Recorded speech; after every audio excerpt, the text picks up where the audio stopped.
Es un gozo para mí estar aquí para compartir la palabra del Señor. Nos sentimos gozosos, ¿verdad? Dice la palabra que en la presencia de Dios hay plenitud de gozo, delicias a su diestra para siempre. Yo espero que ese gozo, esa delicia, pueda ser nuestra hoy. Que dejar que Dios nos hable a través de su palabra, dejar que el milagro, el poder que está intrínseco en la palabra de Dios pueda ser hoy nuestro también. Y el mensaje, la enseñanza y el espíritu que están en esta palabra podamos llevarlos hoy al escucharla. La fe viene por oír la palabra del Señor. Hoy me ha tocado exponer uno de los textos más interesantes de la palabra de Dios. Tengo una experiencia. Cuando yo apenas era un niño, por alguna razón, y una historia larga, me tocó, tenía 12 años, me tocó explicar este texto. Y para uno de los hermanos en mi familia, y mi papá dijo, tú lo vas a hacer. Yo era el más pequeño, y apenas tenía 12 años, y después lo expliqué. Después me permitieron predicar en la iglesia, eso fue algo muy grande para mí, explicar este texto. Casi ya no lo hago, ya han pasado de eso 26 años, y es un gusto otra vez. La primera vez que prediqué fue predicar este texto y estar hoy predicándolo otra vez. ¿Por qué para mí es importante? Porque después de predicar esto me interesó la teología y hoy soy pastor porque seguí estudiando las profecías. Yo llevaba otro rumbo y alguien, tienes que estudiar eso y explícanoslo. Y me puse y hoy me gustó el asunto y seguí estudiando toda la Biblia. De modo que es un gusto, un gran gusto. Y espero que alguna persona de los que está presente, que nos está escuchando, pueda recibir inspiración para seguir profundizando más en la palabra de Dios a través de la exposición de este día. Les invito a leer ese maravilloso texto conmigo, Daniel capítulo 8, versículo 14. Daniel capítulo 8, versículo 14. Lees. Y él dijo, hasta 2300 tardes y mañanas, luego el santuario será purificado. Él me dijo, hasta 2300 tardes y mañana y el santuario será purificado. Para entender el alcance de este texto tenemos que explicar algunos detalles que son mucho más interesantes en la palabra de Dios. Primero quiero hablarles del santuario. En el libro de Éxodo, capítulo 25, verso 8, Dios le dice a Moisés, háganme un santuario y yo habitaré en medio de ustedes. Quiero que me hagan un santuario. Si a usted me dice a mí, yo soy un arquitecto y me dice, yo quiero que me construyas una casa, muy bien, yo te voy a traer los planos. Pero fue diferente con Moisés, porque cuando Moisés se va a retirar, muy bien, me estás diciendo que te haga un santuario para tú habitar en medio nuestro. Dios le dice, no, lo vas a hacer, Éxodo 25, 9, conforme a lo que yo te muestre. Y en el verso 40 Dios le repite, mira y hazlo conforme al modelo que te fue mostrado en el monte. De modo que Moisés no tenía que inventarse los planos. ¿Qué sería lo que él haría? Dios le dio a Moisés el plano. Dios le mostró a Moisés el modelo. El Nuevo Testamento nos da una idea de qué Dios le mostró a Moisés. Hablando de lo que ocurrió con Cristo, después que Él murió y resucitó. Como dice Romanos 8, que Jesús murió, más aún que también resucitó, más aún que ascendió al cielo, está a la diestra de Dios e intercede por nosotros. El libro de Hebreos, capítulo 8, nos dice, tenemos tal sumo sacerdote que se sentó a la diestra del trono de la majestad en los cielos, ministro del santuario y de aquel verdadero tabernáculo que levantó el Señor y no el hombre. De modo que nos está hablando de un verdadero tabernáculo, de un santuario, de un templo en el cielo. En el verso 5 de Hebreos 8 nos cita el texto de Éxodo 25, 9 y Éxodo 25, 40. Mira, hazlo conforme a lo que te fue mostrado en el monte. El escritor de Hebreos nos da a entender que lo que Dios le mostró a Moisés allá en el monte Sinaí, el modelo es el mismo templo, tabernáculo, santuario en el que Cristo, como sumo sacerdote, está intercediendo por nosotros en la presencia de Dios. Apocalipsis nos habla varias veces de ese templo. Por ejemplo, Apocalipsis 11, 19 nos dice: y fue abierto el templo de Dios en el cielo, y el arca de su pacto fue vista en su templo, y fueron hechos relámpagos, truenos, y un gran terremoto. También Apocalipsis 15, 5 y Apocalipsis 15, 8, cuando nos dice: y el templo se llenó de humo por la majestad de Dios y su poder, y nadie podía entrar en él hasta que se cumpliesen las 7 plagas de los 7 ángeles. De modo que hay un templo, hay un santuario en el cielo, y el santuario que Moisés construyó fue de acuerdo a ese modelo que está en el cielo. Lo que se hacía en ese santuario aquí en la tierra era una sombra, como dice Hebreos 8:5, una figura, una sombra de lo que era el culto real que se celebraría en el cielo, y que hoy sabemos que a partir de la resurrección de Cristo se está realizando en el cielo. De modo que sería interesante esbozar aún brevemente en qué consistía el servicio de ese santuario. No porque a uno le interese saber historia antigua, sino porque era una sombra de lo que hoy Cristo está haciendo por mí. De modo que eso es maravilloso. Eso toma un mayor interés aún. Yo soy un pecador. Imagínese un pecador como yo viviendo antes de Cristo venir a la tierra en Israel. Soy pecador, cometí un pecado. La ley dice que debo tomar un cordero. Levítico 1:5 dice que debo llevar un cordero, un animal, un becerro, a la presencia de Jehová y degollarlo en el altar que está en la puerta del tabernáculo de reunión. Tomo el animal y ahora lo degollo, porque tenía que haber sangre, porque yo debo morir. La paga del pecado es muerte, pero un sustituto, este animal sustituto morirá por mí. Dice Hebreos 9:22, casi todo es purificado según la ley con sangre, y sin derramamiento de sangre no hay remisión de pecados. De modo que ahora este animal, cordero o becerro, moría por mí. El sacerdote tomaba la sangre de ese cordero y me declaraba a mí perdonado. Es una expresión que aparece en las prescripciones del culto en Levítico 4, Levítico 4:26, Levítico 4:35. Tomará el cordero, lo degollará y será perdonado. De nuevo se da la estipulación: y será perdonado. Qué bonito, yo me iba a mi casa perdonado, un cordero muerto y un sacerdote con la sangre del cordero llevándola al santuario. Eso pasaba diariamente. De modo que yo me iba feliz a mi casa, he recibido perdón, pero mi vida, que es mi sangre, que está en el cordero, ahora ha sido llevada al santuario. Y el sacerdote rociaba esa sangre en los velos internos del santuario.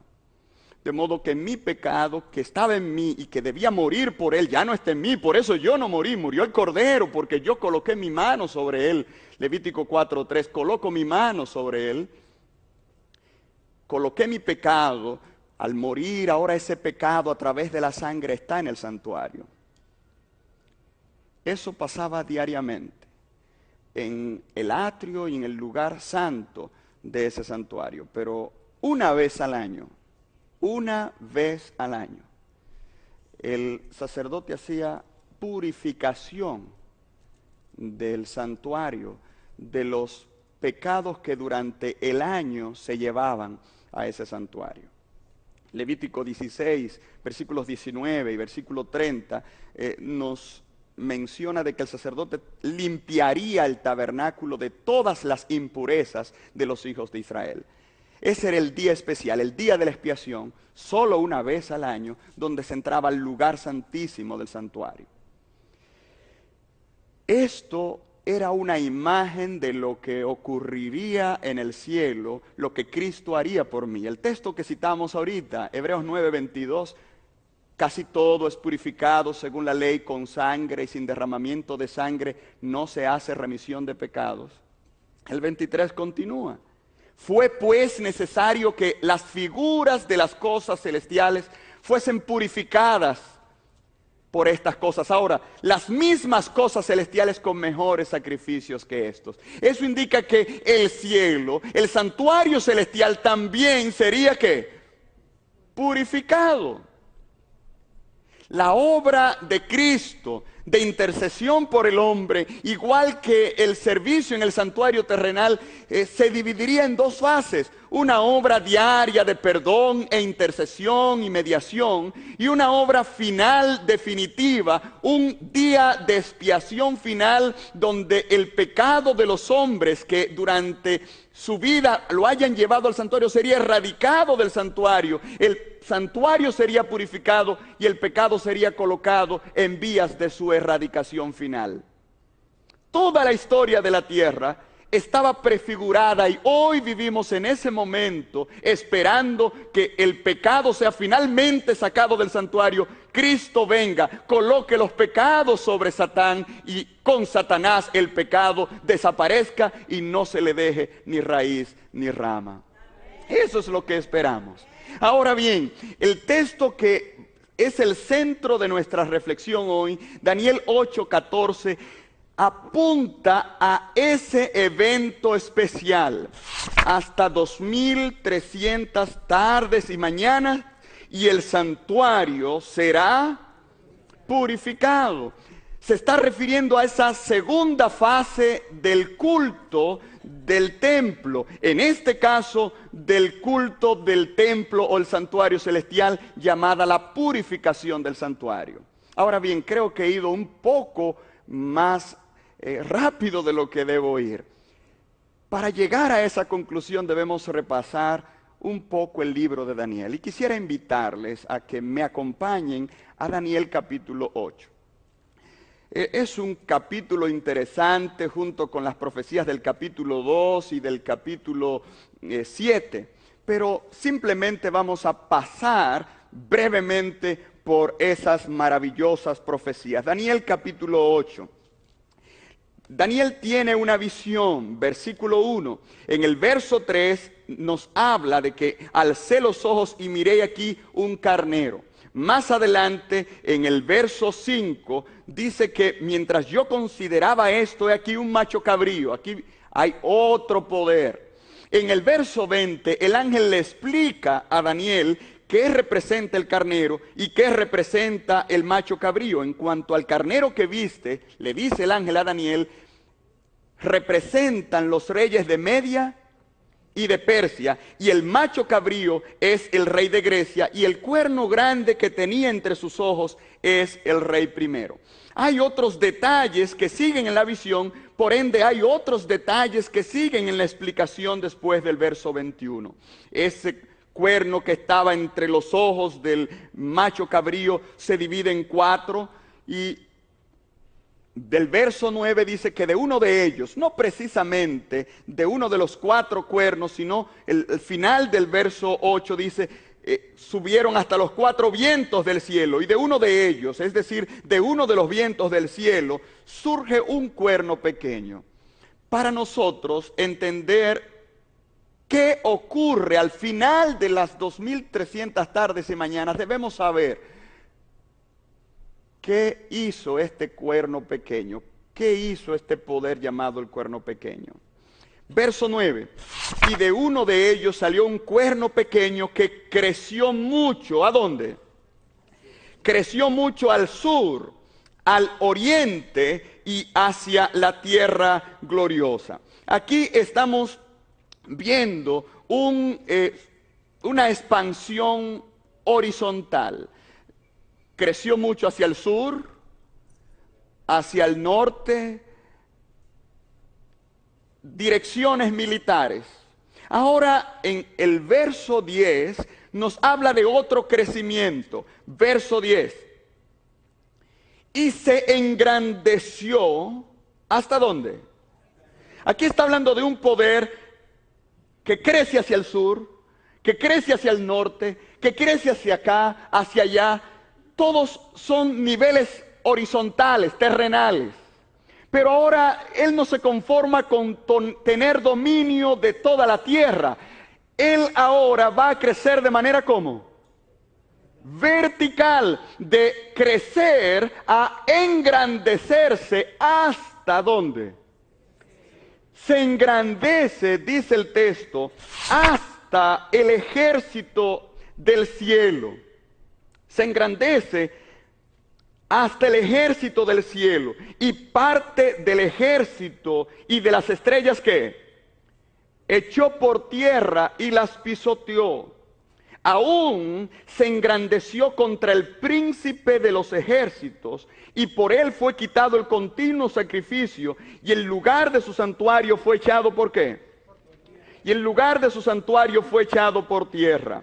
Y a causa de la prevaricación le fue entregado el ejército junto con el continuo, y echó por tierra la verdad e hizo cuanto quiso y prosperó. Si la historia de este poder se hubiese quedado en el verso 9, a mí no me importara tanto. Fuera otro poder como Hitler o Napoleón o Carlomagno, que tuvo grandes conquistas, pero a mí no me importan. Pero este poder creció hasta el ejército del cielo, echó por tierra las estrellas, se engrandeció contra el príncipe del ejército, echó por tierra la verdad, el lugar del santuario lo echó por tierra, hizo cuanto quiso y prosperó. Si usted capta el lenguaje, este cuerno está materializando lo que fue la intención de Satanás en el cielo.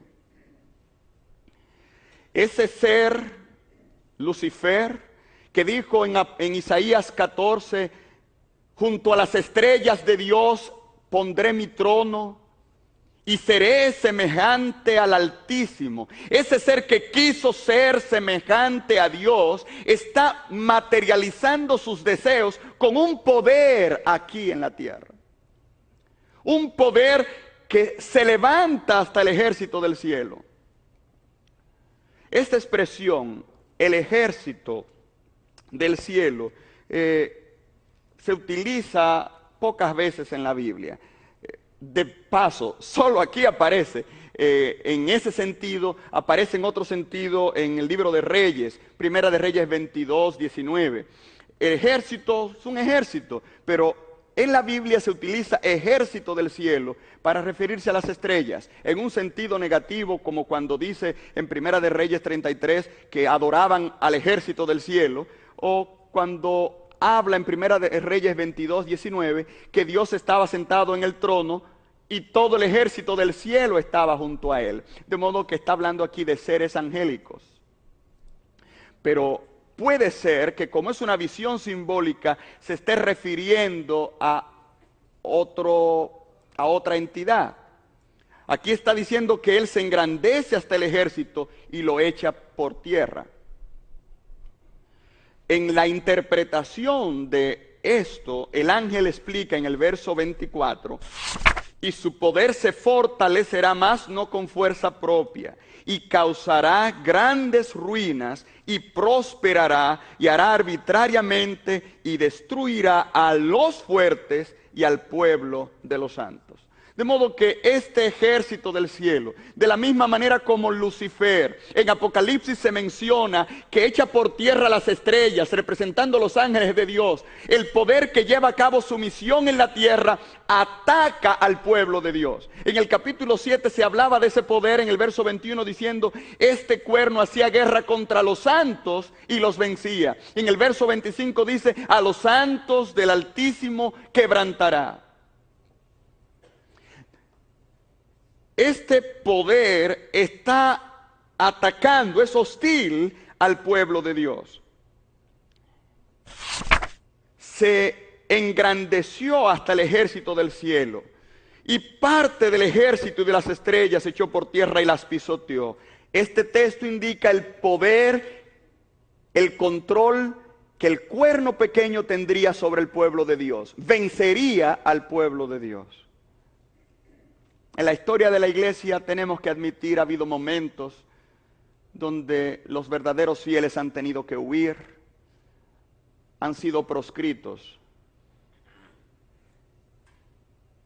y han sido expuestos a las mismas manos de Satanás. Verso 11. Aún se engrandeció contra el príncipe. Se engrandeció contra el príncipe del ejército del cielo. Si el ejército del cielo es el pueblo de Dios, pero en la etapa terrenal, en la etapa celestial representa a los ángeles, ¿quién es el príncipe del pueblo de Dios? Jesucristo. Ustedes recuerdan cuando Josué iba a atacar a Jericó. Estaba nervioso, era su primera batalla. Ahí está el pueblo de Dios con un enemigo que necesita destruir. Y cuando él está nervioso, solo, ¿qué hago? Se le aparece alguien y un hombre de batalla sacó la espada y le, ¿eres de los nuestros o eres de los contras? Y quien le apareció le dijo, no temas, que yo soy tu jefe. Yo soy el jefe, el capitán, el príncipe del ejército de Jehová. En otras palabras, Josué, tú eres el comandante del ejército de Israel, pero recuerda, no eres tú quien vas a pelear. Los que van a tumbar a Jericó son ángeles, y yo soy quien dirige a esos ángeles. Por lo tanto, tú eres simplemente una imagen de lo que realmente está pasando. Y el pueblo de Israel le dio la vuelta a los muros de Jericó y los muros cayeron. ¿Lo tumbaron ellos? ¿Lo dirigió Josué? ¿Lo dirigió Josué? No. Había otro capitán que no era Josué y otro ejército que no era el pueblo que estaba dándole vueltas a los muros de Jericó. De modo que aquí está hablando en una doble dimensión. El cuerno pequeño ataca al pueblo de Dios y por ende está simulando el ataque satánico contra los ángeles de Dios. Y este príncipe del ejército no se está refiriendo a ningún dirigente humano de la iglesia, se está refiriendo al verdadero dueño y príncipe y gobernador de la iglesia, Cristo Jesús. Por eso Jesús defiende la iglesia. En Daniel 10:13 se le llama a Jesús Miguel, el nombre que Jesús toma como defensor de su pueblo. Y dice, el príncipe de Persia, le dijo el ángel a Daniel, se me opuso por 21 días, pero Miguel, principal de los príncipes, vino para ayudarme. Y Daniel 12:1 dice, en aquel tiempo se levantará ¿qué? Miguel, el gran príncipe que está por los hijos de tu pueblo. Habrá tiempo de angustia cual nunca fue desde que hubo gente hasta entonces, pero tu pueblo será liberado, todos los que se hallen escritos en el libro. Porque Miguel defiende al pueblo. ¿Por qué Miguel? Apocalipsis 12:7 nos dice que hubo una batalla en el cielo y Miguel y sus ángeles peleaban contra el dragón, peleaban el dragón y sus ángeles y no prevalecieron ni fue hallado más su lugar en el cielo. Y fue lanzado fuera ¿qué? Miguel venció a Satanás en el cielo y ahora cuando Satanás a través de poderes humanos ataca al pueblo de Dios, Miguel desciende a defender a su pueblo. Pero el texto dice algo triste. verso 11, lo está leyendo bien, que este poder no solo se engrandeció contra el pueblo de Dios, contra el ejército, sino que se engrandeció aún contra el príncipe. Le hizo guerra al mismo príncipe, al mismo Miguel. Y por él fue quitado el continuo sacrificio. Voy a sugerir una mejor traducción de esta frase. Por él fue quitado el continuo sacrificio. En primer lugar, la palabra sacrificio no aparece en el original. La palabra solo aparece y por él fue quitado el continuo. Fue quitado el tamid, el continuo. Y la expresión y por él, que en nuestras Biblias da a entender que se refiere al cuerno pequeño, que por él fue quitado el continuo, mejor sería traducida y quitó el continuo de él. Quitó el continuo de él. ¿Cómo dice? Quitó el continuo de él. De modo que el texto dice, se engrandeció contra el príncipe del ejército y quitó el continuo de él. De modo que este cuerno pequeño le hace guerra a Jesucristo, le hace guerra al príncipe del ejército y le quitó al príncipe algo. ¿Qué le quitó? Le quitó a ese príncipe el continuo. ¿Qué es el continuo? ¿Qué es el continuo? La palabra aparece mucho en el libro de Éxodo y en el libro de Levítico. Aparece cada vez que describe el ministerio de los sacerdotes en el lugar santo. Las lámparas debían arder tamid, continuamente. Debía ofrecerse ofrendas tamid, continuamente. La mesa de los panes debían estar en la presencia de Jehová tamid, continuamente.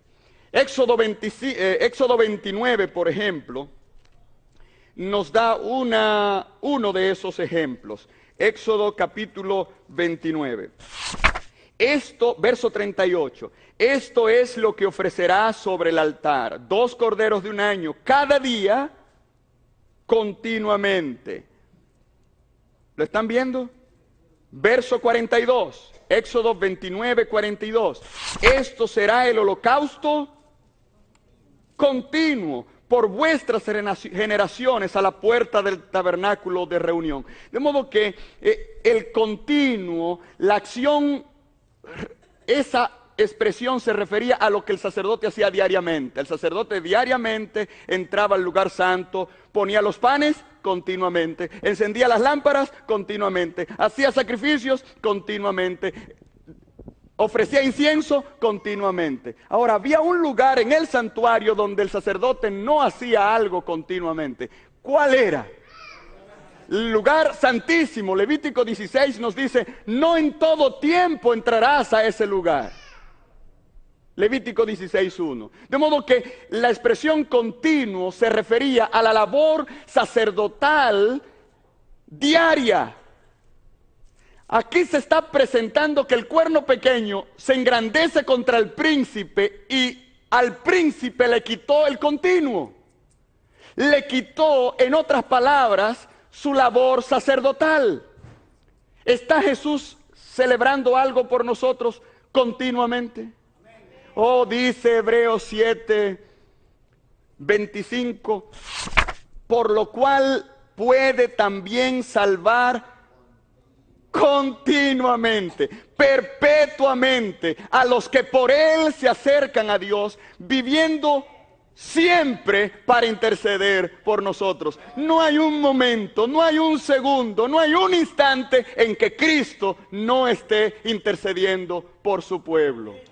Porque no es que Cristo se la pasa diciendo ruega por ellos, ruego por ellos. No, en Cristo, en su cuerpo, en su persona, la humanidad es presentada ante Dios. Por eso Hebreos 10, 19, 20 y 21 nos dice, así que hermanos, teniendo libertad para entrar al lugar santísimo por la sangre de Jesucristo, por el camino nuevo y vivo que Él nos consagró, por el velo, es a través de su carne. Acerquémonos pues confiadamente, con corazón sincero, en plena certidumbre de fe, purificados los corazones de mala conciencia y lavados los cuerpos con agua limpia. En el cuerpo, en la carne de Jesús, nosotros recibimos intercesión, recibimos mediación. Jesús continuamente está intercediendo por nosotros. Ahora, este cuerno se levanta contra Cristo y le arrebata a Cristo, ¿qué? Ese ministerio continuo. Trata de detener la intercesión de Jesús por su pueblo. Trata de parar la obra de Jesús por su pueblo en el santuario celestial. Seguimos leyendo. Verso 11. Y por él fue quitado el continuo, mejor traducción, y el continuo le fue quitado a él, de él. Y el lugar de su santuario, ¿qué? Y el lugar de su santuario fue echado por tierra.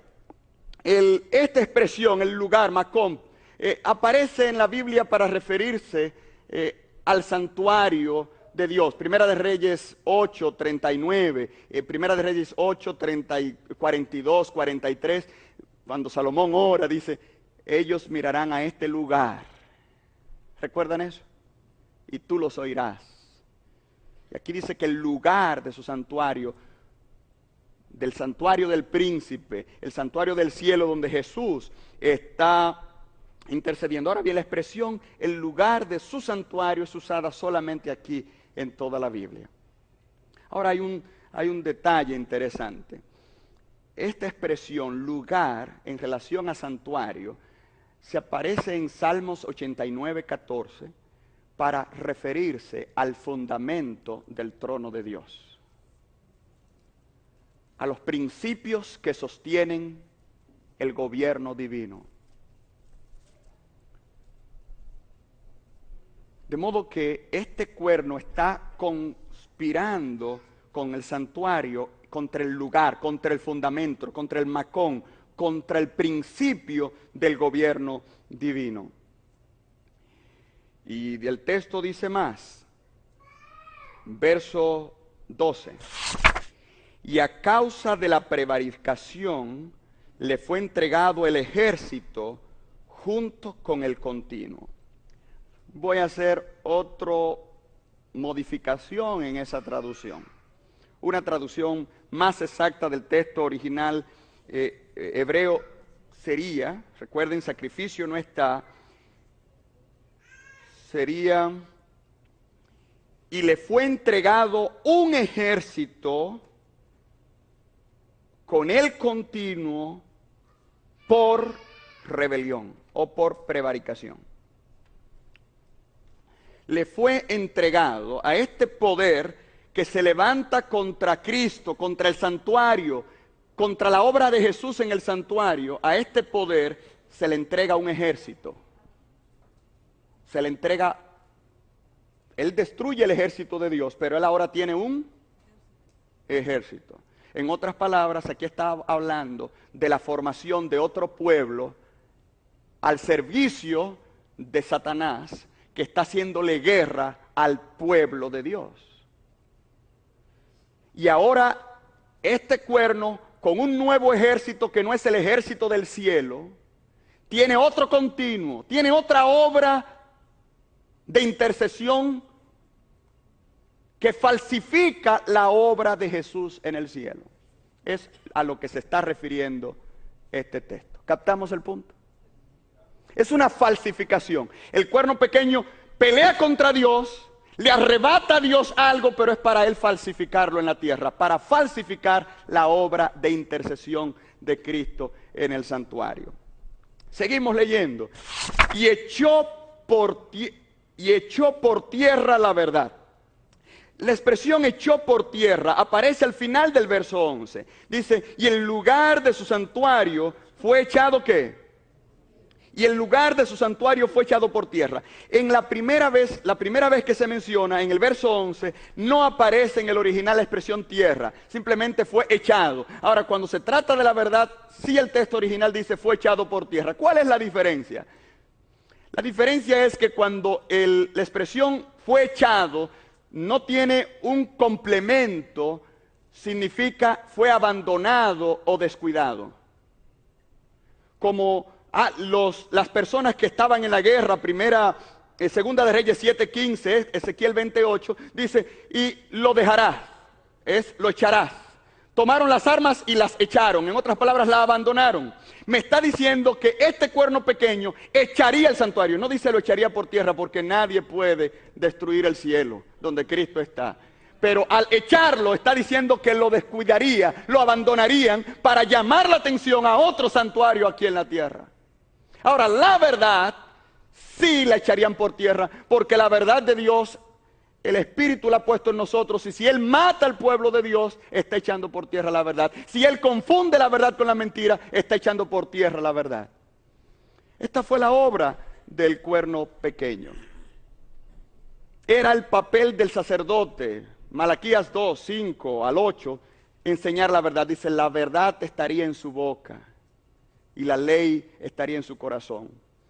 Pero aquí estaría hablando de un falso sacerdocio, de un falso ministerio que echaría por tierra la verdad. De modo que el cuerno pequeño es un poder que atacaría al pueblo de Dios, atacaría a Jesucristo y su ministerio en el cielo, abandonaría el santuario en el cielo, echaría por tierra la verdad del cielo y suplantaría todo esto por un falso sistema de mediación. Y el verso 3 entonces está la pregunta, como cuando usted está viendo una película y usted está desesperado ya que el protagonista haga algo. Y usted dice, ¿hasta cuándo? Verso 13. Y oía a un santo que hablaba y a otro santo que dijo aquel que hablaba, ¿hasta cuándo durará la visión y el continuo sacrificio y la prevaricación asoladora que pone al santuario y al ejército para ser hollados? Y él me dijo, ¿hasta qué? Hasta 2300 tardes y mañanas y el santuario será purificado. Aquí está hablando de hasta cuándo. Llegaría un momento en que esto no seguiría. ¿Hasta cuándo? Note que la pregunta no es cuánto. La pregunta es ¿hasta cuándo? No está hablando de cuánto tiempo duraría, sino cuándo terminaría esto. El verso 14 dice, será después de 2300 tardes y mañanas, y el santuario será purificado. Esta expresión, purificado, ha sido objeto de muchos debates y estudios. La palabra aparece solo aquí en toda la Biblia. Y eso hace que uno no tenga un precedente para analizarla. Pero como todas las palabras tienen familias, esta palabra pertenece a una raíz, Sedek, que se utiliza en otros sentidos. Aparece en la Biblia para referirse a la salvación o la restauración. Cercana está tu justicia, ha venido tu salvación. Se refiere a una declaración legal, cuando alguien es declarada justa o vindicada, cuando justicia y juicio o declara al pobre su justicia o justifica al pobre, o cuando Judá le dice a Tamar, tú eres más justa, yo era quien estaba mal, ahí se utiliza el Sedek.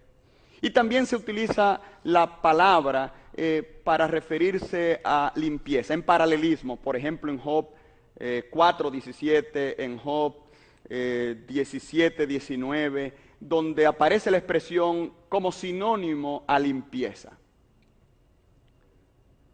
De modo que esta palabra, el santuario sería purificado, con ese rango semántico sería restaurado, sería vindicado o sería limpio.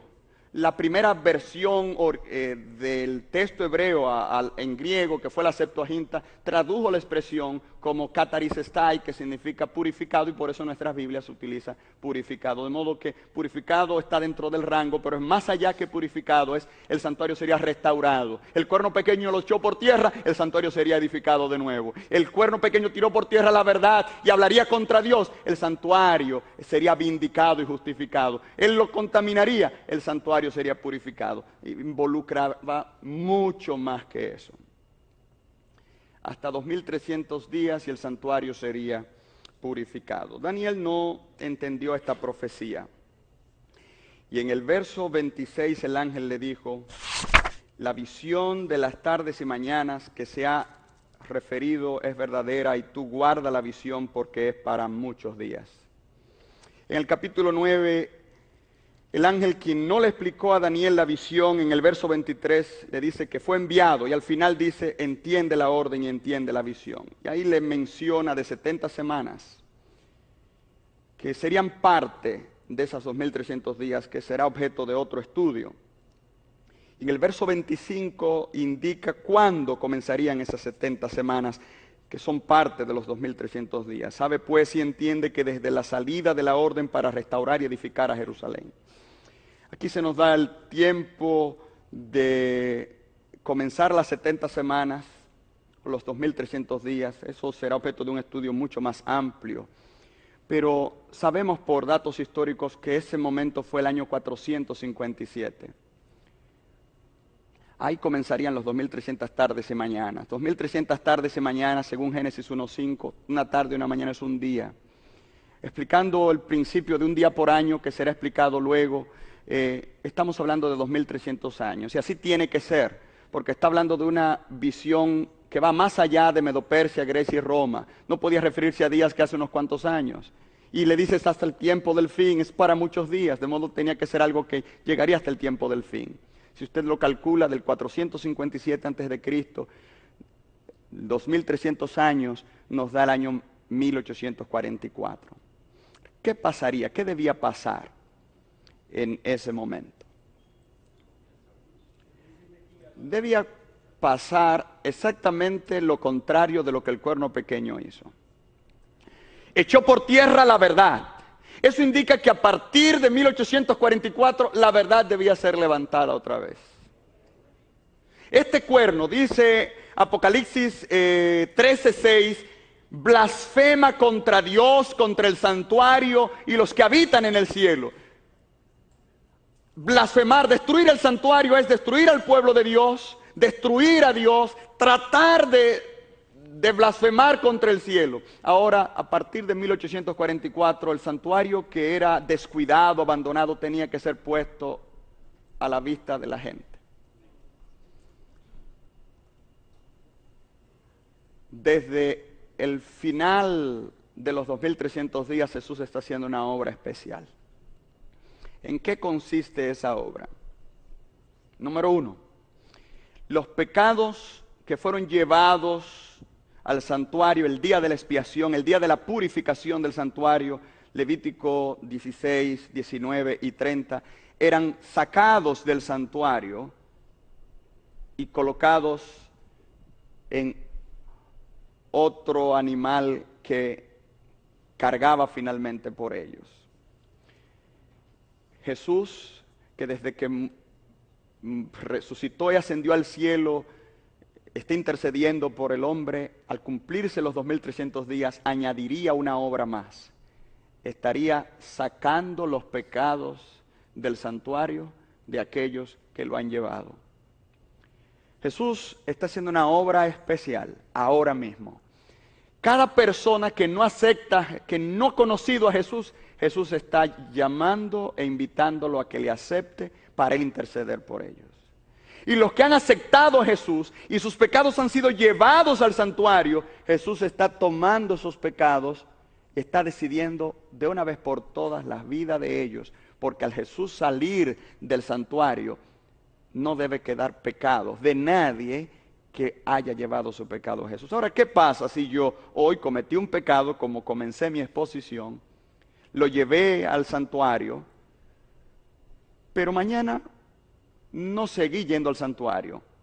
El Señor va a sacar del santuario algún pecado, pero otros no lo sacará. Y Dios requiere de mí victoria total. Yo necesito vivir en armonía con Jesús, porque Él está sacando, intercediendo por mi pecado continuamente. Y cuando termine esa obra, el santuario debe ser purificado de mi pecado que yo diariamente estoy llevando al santuario a través de Jesucristo. Bueno, tengo una opción. Si lo mejor que puedo hacer es no llevar pecados al santuario. Pero eso no se puede, lamento decirle. Yo quisiera motivarles y decirles, pero pecamos. Pecamos. Estas cosas os escribo para que no pequéis, pero pecamos, ¿sí o no? El que no lleva su pecado al santuario ya está condenado. Jesús dijo, el que en Él cree no está condenado, pero el que no cree ya ha sido condenado. No se necesita un juicio para determinar si el que no cree en Jesús se salva o no, porque la salvación solo es a través de Jesús. Solo el que cree en Jesús puede ser juzgado para ver qué recompensa, si se permaneció o no. Jesús está haciendo esa obra ahora. Lleva tu pecado al santuario. Jesús ahora mismo está juzgando a su pueblo. Está preparando un pueblo. Lo que Él está haciendo allá tiene efecto a través de su Espíritu en tu corazón aquí. Él no solo quiere purificar el cielo de pecados allá, sino a través del Espíritu purificar tu corazón de pecados en tu vida. Y así, el pueblo que fue destruido por el cuerno pequeño será restaurado por el poder del Espíritu. La verdad del santuario que fue echada, abandonada y descuidada será levantada por ese pueblo. Y el mundo conocerá una más y mayor manifestación del carácter de Dios, cual nunca se ha tenido. Por eso, el mensaje del primer ángel, el último mensaje de amonestación al mundo, en Apocalipsis 14, 6 y 7, vi volar por en medio del cielo a otro ángel que tenía el evangelio eterno para predicarlo a los que moran en la tierra, a toda nación, tribu, lengua y pueblo. Temed a Dios y dadle gloria, porque la hora de su juicio. Si yo coloco a Salomón aquí en Eclesiastés 12, 13 y 14, Salomón hubiera dicho, llegará, el Señor juzgará, el Señor traerá a juicio toda obra. Si coloco a Pablo en Hechos 17, 30, nos hubiera dicho, el Señor juzgará porque juzgará al mundo con justicia. O al autor de Hebreos 10:30, el Señor juzgará a su pueblo. Pero Juan, que está hablando de un momento al final de la historia de esta tierra, nos dice, la hora de su juicio no es que llegará, es que ya llegó. Hay un momento en la historia de la tierra que junto con la predicación del Evangelio eterno, se predicará que el juicio ya llegó. Que los que están aceptando a Jesús a la vez están siendo juzgados.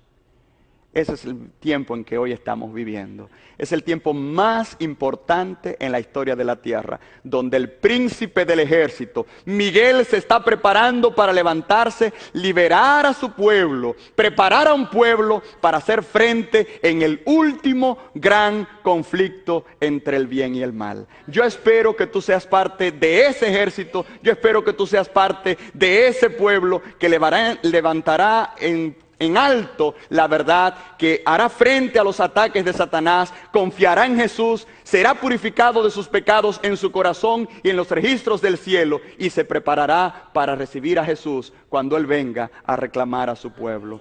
Oro para que tú seas parte de ese movimiento especial. Tú que estás aquí, este es un momento especial. Ahí donde estás, cierra tus ojos. Allá donde estás escuchando, cierra tus ojos y entrega tu corazón a Jesucristo. Querido Jesús, gracias por morir por nosotros. Gracias por estar dispuesto a dirigirnos como parte de la confrontación final contra Satanás. Purifica el santuario del cielo, purifica el santuario de nuestra alma, haznos partes de tu ejército. En el nombre del Padre, del Hijo y del Espíritu Santo. Amén. Amén. Que Dios te guarde. Amén.